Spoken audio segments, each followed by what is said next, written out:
Esta é a incrível história do homem sem documentos, encontrado andando pelas rodovias brasileiras, após 5 anos desaparecido no Canadá. Mas antes da história, peço que se inscrevam no canal, deixe o seu like, também comente nessa matéria incrível, pessoal.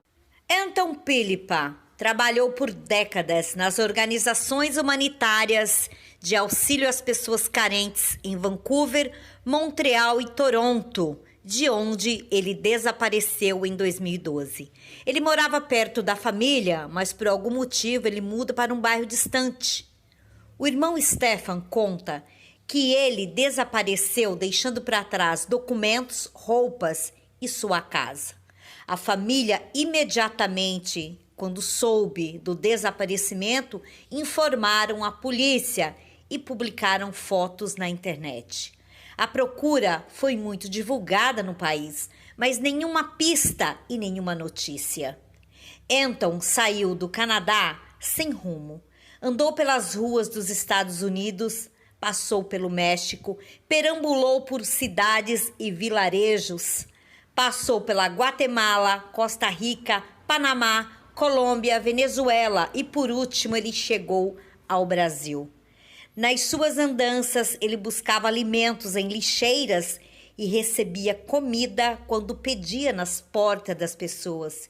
E encontrou também pessoas más pelo seu caminho, mas recebeu mais apoio de pessoas generosas, especialmente nos últimos anos.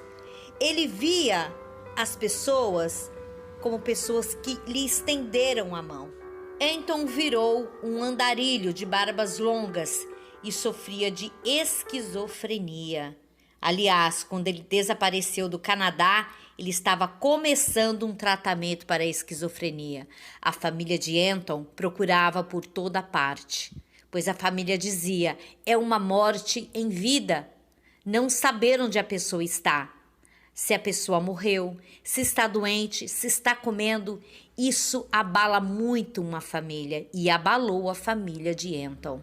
Até que após 5 anos, um homem que perambulava em novembro de 2016 pela BR-364 em Rondônia, em meio a veículos, colocando a sua vida em perigo, era Anton. Anton estava com 39 anos e foi abordado por uma policial rodoviária chamada Helenice Campos. Ela perguntou quem ele era, quem é você, de onde você é, pois ele não tinha documentos. Ele só proferia xingamentos e palavras desconexas. Helenice, a policial, conduziu ele a um hospital em Porto Velho e as autoridades brasileiras tentavam identificá-lo com a embaixada e com as listas de desaparecidos. Mas Anton, durante a polícia fazendo tudo isso, ele foge do hospital. A policial Helenice não se deu por vencida. Ela começou a procurar a família de Anton pela internet e divulgou a foto dele no Twitter e teve uma grande repercussão. E finalmente identificaram quem ele era.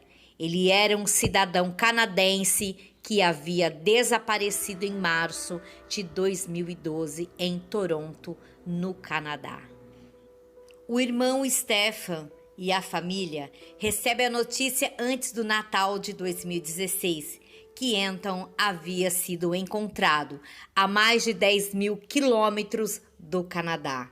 Nossa emoção foi imensa, pois a espera por notícias é muito triste e foi graças a uma policial do Brasil chamada Helenice que o abordou e postou fotos na internet. Foi aí que encontramos Anton. Ela viu, além do andarilho, que há meses usava a mesma bermuda azul e uma camiseta. Ele precisava ter uma identidade, pois alguém poderia estar procurando por ele. E estava. Stefan, o irmão de Anton, começou a receber ligações de mães de associações de desaparecidos de todo o mundo, algumas dizendo de ter a esperança de Anton ser o seu filho sumido. mas todas felizes por ele ter encontrado a sua família. Anton havia fugido do hospital quando o encontraram pela primeira vez, mas foi encontrado novamente no início do ano de 2017, andando por uma estrada na entrada de Manaus, a 800 quilômetros lá de Porto Velho. Já se sabia quem ele era. Ele era um cidadão canadense e sua família já havia sido avisada. Quando foi encontrado em Manaus, todos os postos da Polícia Rodoviária Federal já estavam alertados sobre o andarilho, de cabelos e barbas longos e loiro. Anton xingava muito, mas não demonstrava ser uma pessoa ruim. Muito pelo contrário, ele xingava com a boca, mas não com o olhar. Quem o encontrou de novo foi a policial rodoviária Maria Furtado, na BR-319.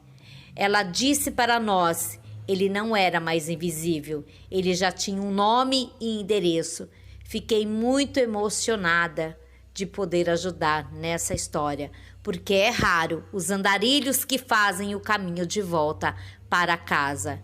E aí ele foi levado para o Hospital Eduardo Ribeiro, na capital amazonense. E por sorte, onde ele passou todo o mês de janeiro, a esposa do cônsul do Canadá em Manaus, Mark Peter, é psiquiatra e o casal deu toda a assistência ao conterrâneo.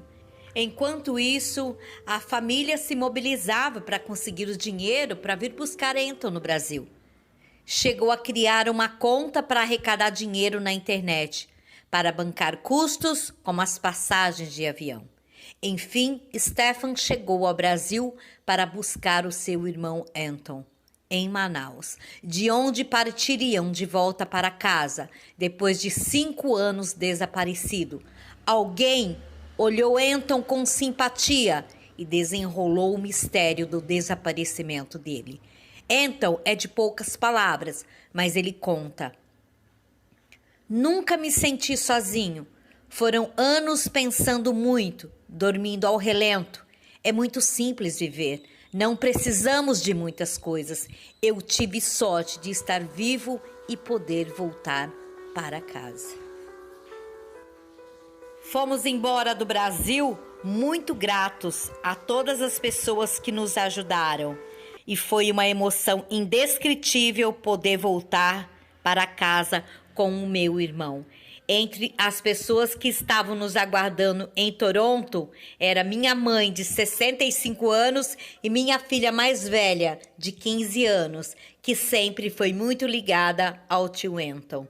No mesmo dia em que desembarcamos no Canadá, vindo do Brasil, Anton teve que comparecer à justiça e foi detido sob acusação de tentativa de agressão. Isso teria acontecido no dia 29 de janeiro de 2011. Ele foi intimado na época, mas desapareceu antes da data marcada para comparecer perante a justiça. Ao se apresentar agora, ele foi solto sob fiança e com audiência marcada.